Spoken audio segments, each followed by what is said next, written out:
Welcome to Unfiltered Chat. This is where we share personal stories, explore faith culture, and bring together communities. I'm your host, Lizzie Musa.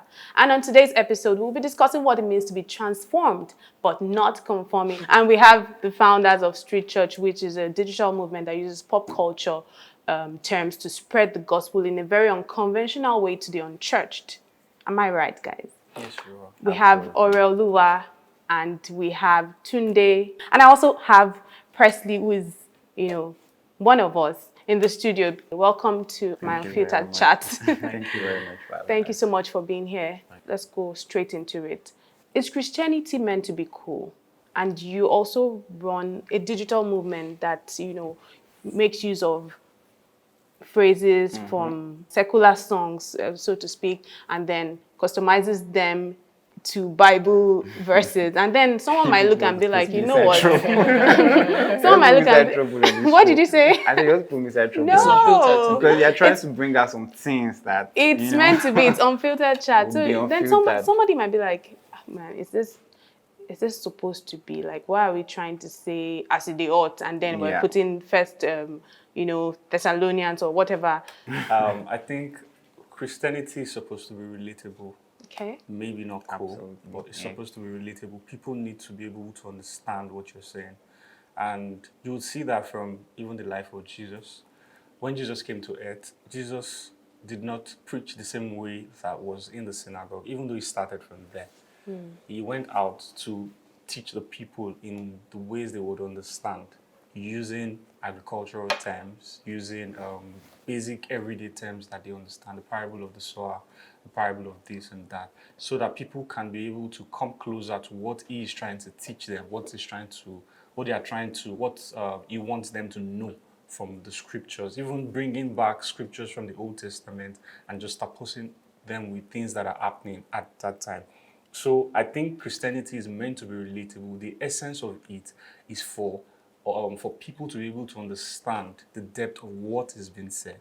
And so how do you make them understand that? Using slangs, using pop culture, cultural words to bring people closer, because we are in a creative generation and a lot of people, what they understand is words, what they understand is, so from music to things like this, art and all of that, it's a very, very intrinsic part of our living nowadays. So when you want to speak to this kind of people, if you use agricultural terms, they may not understand it. But when you use things that they relate with every day, I think it works well for them. So I don't think cool is the word. I think the word is actually the relatability of the word in itself to it. So I think that's my own 2 cents on this.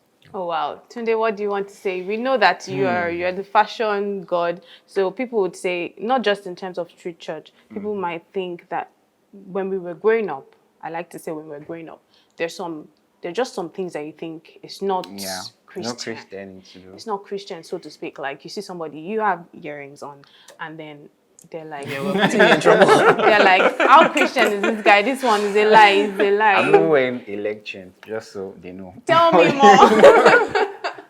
So how do you my actually, how do you draw boundaries? That's why I say it was premature, because I have so many. It's not like so many, but it's a very strict ideology about God, and it's a very interesting one. When Christ came on earth, he didn't bypass culture. You understand? He still respected all the government, and even the Bible says is that we should respect the government, the poor government, all the governmental laws that existed, the cultural laws that existed. I used to tell people this. I don't know. It's just my own idea. When Christ came on earth, he picked up men as disciples. It was a cultural thing. It wasn't because it wasn't supposed to be men and there was feminism. Trust me, if Christ came on earth now, I want to believe that there will be a woman among the disciples, multiple women among the disciples. So it was basically a cultural thing. Okay. You understand? So, and at the end of culture, especially where we live, I've had conversation with a friend before, and most times I think that this is some of the things that brought me and Orel together, because I have conversations with people about Christianity, and people are like, your perspective is different. You understand? It's not the same perspective that most people have.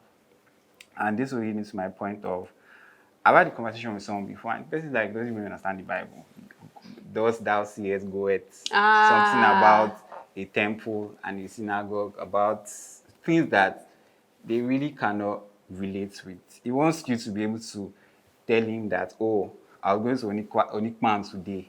I saw one Agbero shouting. I saw one, that's making it more relatable for him. That's that's that person's perspective. But because of how the Bible is written, it's not even close to anything our culture, based on Africans, based on Nigerians can relate with. So that was one of the things that actually really prompted Street Church to start. Being able to relate. Is already that started Street Church, and I would like to I say, was going to actually ask how yeah, you there was started there was a Street very Church. strong story behind it. So he had been doing this for actually like say 2 years. So like I said, we were not really friends. We just knew each other from afar. We had a mutual friend that used to say, "Oh, these two guys used to meet because we're both creative people." I mean, she's an amazing lady. Unfortunately, she passed, so rest in peace. And we had to come together, try to celebrate her and all of that. So in the process, we sort of like came closer, exchanged numbers, and started to talk. So I realized that he had been okay. So before then, I've been following him on Twitter, Instagram, and all of those. And I realized that he does these things where he posts.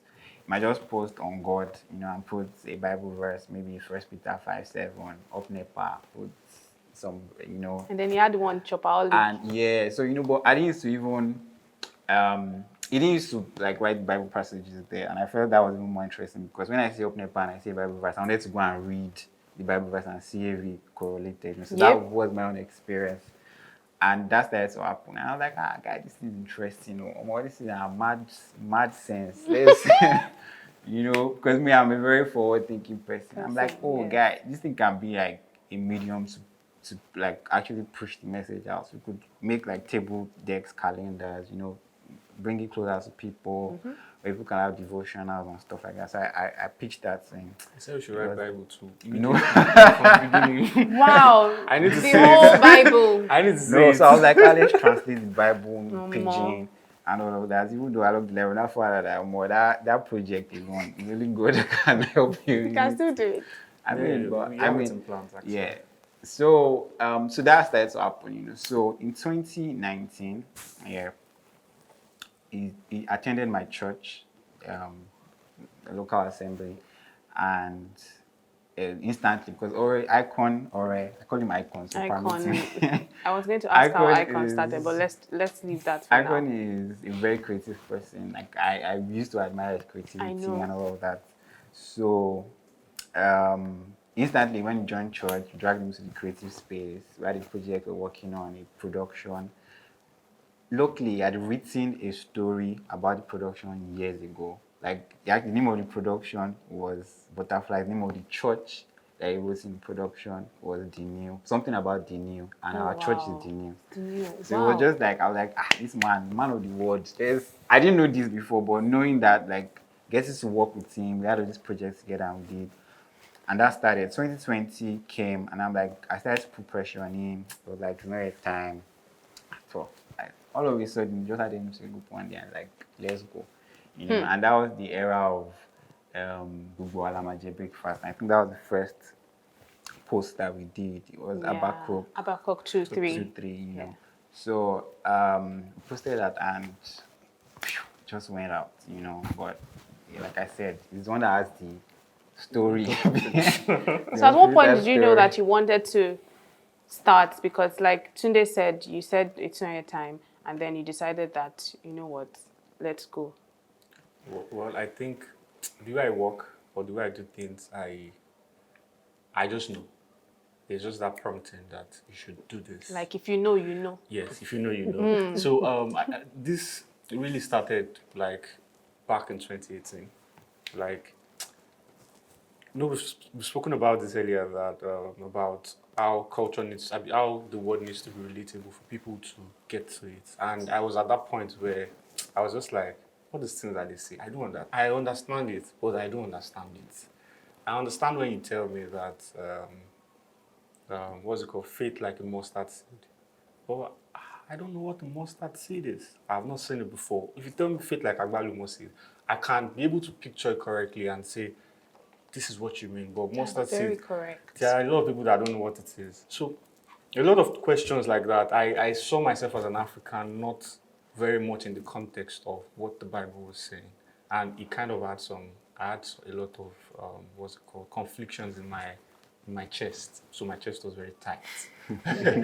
So, but over time, I decided that, okay, for me to be able to do this, can I find a way to aggregate the word and culture as a street boy? You guys know how The to street take, boy. yeah, you guys know how to take, bend all those things. And that was how it started. It didn't start because I want to do street church. It started because I was trying to actually fill a void in my own self. And I just decided we'd do it for 30 days, just like a challenge for myself. Okay.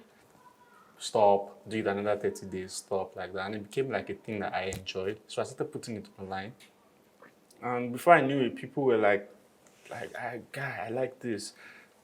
I don't even post it on my page. I just post it on my stories, and people will screenshot. Sunday will DM me and say, "Guy, this is crazy. This," and I'm like, "Leave me alone. I don't want to do this." You get, but we got to 2020, and the whole pandemic, everything happened. I believe that one of my anchor scriptures, or two of my anchor scriptures in life, one was when I was in children's church, that they gave me Ecclesiastes 3 verse 1. To everything there's a season and a time for every purpose of everything. And the second one was given to me by my mom. That was, what's it called? Habakkuk 2:3. To everything is season. What's it called? Write it down, make it plain, for the vision is for an apple. So you can see that my life is very time. So 2020 happened. I didn't do anything on it 2020, but 2021, I just had that premonition to kick it off again, and I just did it the same way I used to do it normally. And like Tunde said, one day I was just driving home from church. We just finished the program, and I just on my way, it was just like, do it. Do you get, like, it just clicked? And I got home. I just designed what we have. I did it in under 20 minutes. I put everything together, and I was like, this is it. And I posted. Before we knew it, 5K followers. Thank you. And I was like, And now you're at 159,000 I was plus like, followers. from where to where? And it was like, it was moving at a pace that we even didn't envisage, that we didn't think of. But you know, when God has prepared you without you even knowing, you just, everything just feels like it's a lot of things that you already kind of knew Planned, before, yeah. like you planned. And people were always like saying that, how were you guys able to do this? We had a stuff last year. What's it called again? A fest last year. Love and Light? Yeah, Love and Light, Yeah. and it was one of the biggest. It was even competing with mainstream festivals Are you last year. kidding me? Yeah. Wow. It was competing with mainstream festivals last year, and all that happened in the space of less than a year. And it was not like because we actually planned it. So I believe that street church it's actually God's plan for the times. It's one of the God's plans for the times. There's the whole pandemic. A lot of people don't go to church. They don't do a lot of things again. But this has actually been able to help people to get closer to God, even to the point of them going back to church.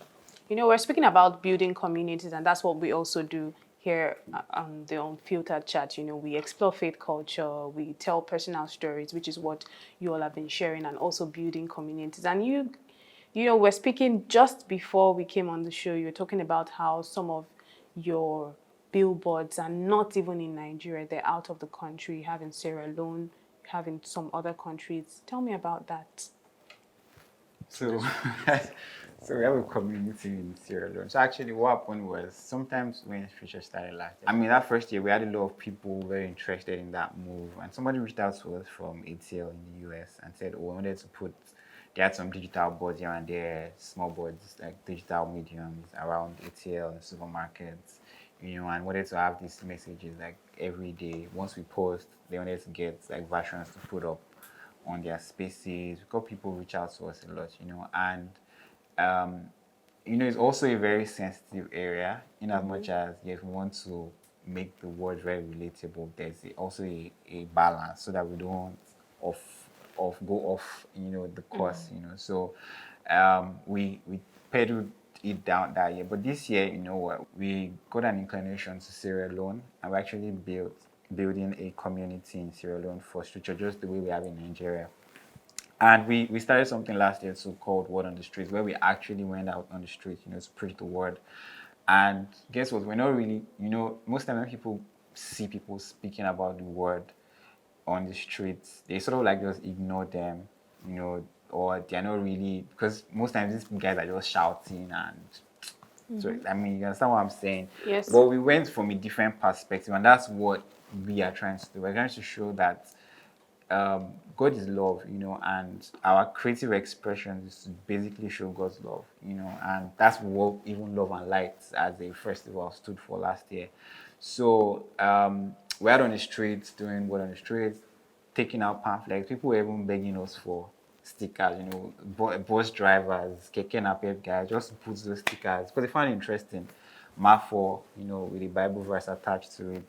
Something they could relate with. And trust me, a lot of people will go into those buses and see those stickers and they'll be like, and read, the word, and that way I've marked on somebody's mind. That might just even be what somebody needed at that point. We have a lot of DMs, people coming to our DMs to say,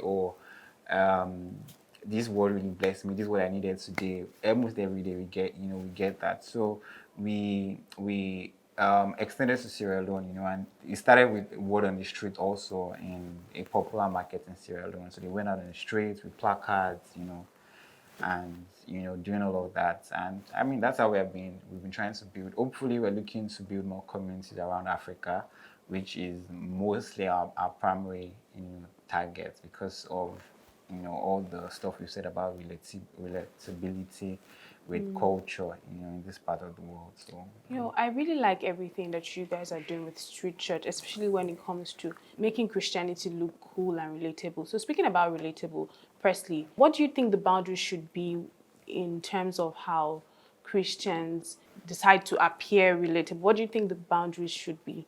I would say that at the end of the day, if the foundation remains, that can influence a lot more things. Because, like Ora had said earlier, what we're really trying to do is just make it relatable. The foundation is the same, the base is the same, the source is the same thing. It's just a matter of understanding that as there is variety of people, right, there would also be a variety of means that we can reach out to them. Take, for example, you might maybe prefer the King James Version of the Bible or the Passion Translation or this other translation. Some other person on the streets would actually like the Streets Translation. I think to a very large extent, we also allow ourselves forget that certain people that they might actually not be able to even read certain things or understand certain things. If we make it even as practical as possible, right, in the times that we're in, we no longer say stuff like thouest, have, no, we don't speak like that anymore. Harvest thou. Exactly, harvest thou, know it not thou, that kind of thing. Back then, maybe yes, they could have spoken that way and they'd understand what they were saying. But right now, if you speak that way, someone will think something is wrong with you. But hold that thought, Presley. Sometimes when people want to get very serious about the Bible, you feel that you've been in church sometimes and pastor is like, no, please give me King James. Yes. I want King James. Yes. Like, it's like that's the serious one. Yes. When you I see that actually noise think down. it's the other way around. No. I've seen a lot of time in church that a pastor is reading King James, And they're like, and they want a please softer change it version. to. So I've it seen- goes I've back seen to those times. relatability. Yes. Okay. It goes So back to it's- it's for people to be able to basically, relate properly yeah. to what what they are saying. They're trying to actually. convey a message, and Yeah. Because the I've person seen wants it. when they say, "Oh, please, I don't roll that way. Please give me King I've actually James." also been under Yes. a administration where And the then minister, I'm thinking, the minister okay, said, people "Give me think King that's a James, much and it more needs to be serious solid." one. That Yeah. it seems that that, kind of thing. and he made mention of the fact that, please, I It don't still deal boils in those down, type it of boils down things. to ideology. And this is what I'm saying. See the period now. There was a time that you could not take your phone or your iPad to church and say, call Oh, it a Bible. that's very true. They That's will- true. They will say you're not serious. What most pastors that said that now use iPads to preach. So I just feel like this now is a more cultural problem. I don't think we have foresight in this More part of the world. Yeah. We don't have foresight. We that's don't a look fact. beyond like what we are seeing and the now. Like I said earlier, I didn't want to mention the church, but we all know this church. They don't watch TVs. I'm sorry. But now, I mean, during the pandemic, how were they able to express themselves to their members, millions of souls? Do you understand what I'm saying? Because there was no foresight to know that one day this is the same box. This box was called the devil's soul. But now most of these pastors, everybody's doing teleministries. Everybody's doing social media ministry because we don't have foresight to know. And that's why it's one of the things that we are standing for in Free Church, aside from just like the medium at which we are spreading the word. Now we're working on an app, a street church that'll be a full-on Christian, cultural app that expresses God in different dimensions, from movies to to finance, any area in our life, because we need to be more involved in these spaces as Christians. Because we find out that a lot of Christians take the back seat when it comes to entertainment, when it comes to music, when it comes, there was something you said earlier about secular music. That's why I say when it's control, because I don't like to hear the word secular music. I'm sorry. Because we don't say Christian hospitals. We don't say Christian school. Well, some people No, say we say Christian Christian school. schools. They're actually But Christian you hospitals. don't, I mean, we don't say it. If you are sick now, you're not going to be looking for a Christian hospital to go. You probably go to the nearest one, you understand? So it's just being able to relate what God is doing in that time, with what people are, where people are at time, and being able to see into. I was going to also say that, talking about foresight, that a lot of us Christians, we actually build monuments. Where God has been for a moment, build monuments. God has moved past that place. Where God has been for a moment. Yes, we build monuments. We build monuments. Yeah, we just worship. That's why we call him that deal. Breaking it. We worship those things when God Himself has moved away. Yeah. God is very dynamic, and in this play of things of this world, there's a part of man and there's a part of God. Okay. God does not override our our own will. He doesn't override it. He works with man to actually fulfill His agenda. That's why we are here. That's why He has us here. So a lot of times we use our own logic to just want to place things the way I knew it in 1992. It's still the same way it should be this year. But God has moved out. There are a lot of things that there are a lot of ways the world has changed between 1992 and now. Absolutely. And if you don't change with the world, that's why most times a lot of things that Christians do are always looked upon in a way, because we always, when people are progressing, when the world is progressing and they are making advancement technologically, we are still kind of stuck where we are. We start calling them what's it called? I don't know, different names like that, Antichrist. I know it's a whole lot of things, but we need to start seeing that man was created. That was what Tony was saying earlier, that man was created in the image of God, and God inherently is a creator. We also are creators. So man, till the end of the world, would also always be looking for ways to create. That's why most of no matter what it is, no matter how Christian you are or non-Christian you are, the people that are still making the most advancement in the world concerning creating are people that don't even believe in God, but they know that they are creators. They understand that image of God that they carry. But we don't. We actually want God to come down, to come and activate us to do some things, whereas we've been activated from when we were born to actually go all out for it. So I think what we should understand is that where God has been for a moment, when God is moving, we need to move at the same pace that God is moving. Else, we are just going to be religious people. Yeah. If I may just add to what Tunde and Ora beautifully said, I just want to say that if we go back to the first interaction or relationship that God had with man, right, you'd realize that God was so interested in that relationship that most of the time He would come to. Right. Yeah. So just buttressing Ora's point, God is absolutely interested in even seeking for more mediums to reach more people. At the end of the day, what matters is that you encounter Him. Right. I think that just like you said about the monuments, we've allowed ourselves become too familiar with culture, that we've created those boundaries for ourselves so much that we don't understand that it's possible for God to want a relationship with you so much that He would bypass certain other things and just come to you that way. Because at the end of the day, what matters is that you experience God. Right? The vehicle that makes that happen sometimes might not necessarily be as important as the actual experience when that happens. And if you ask me, when you weigh both of them on a scale, I think the experience outweighs everything else.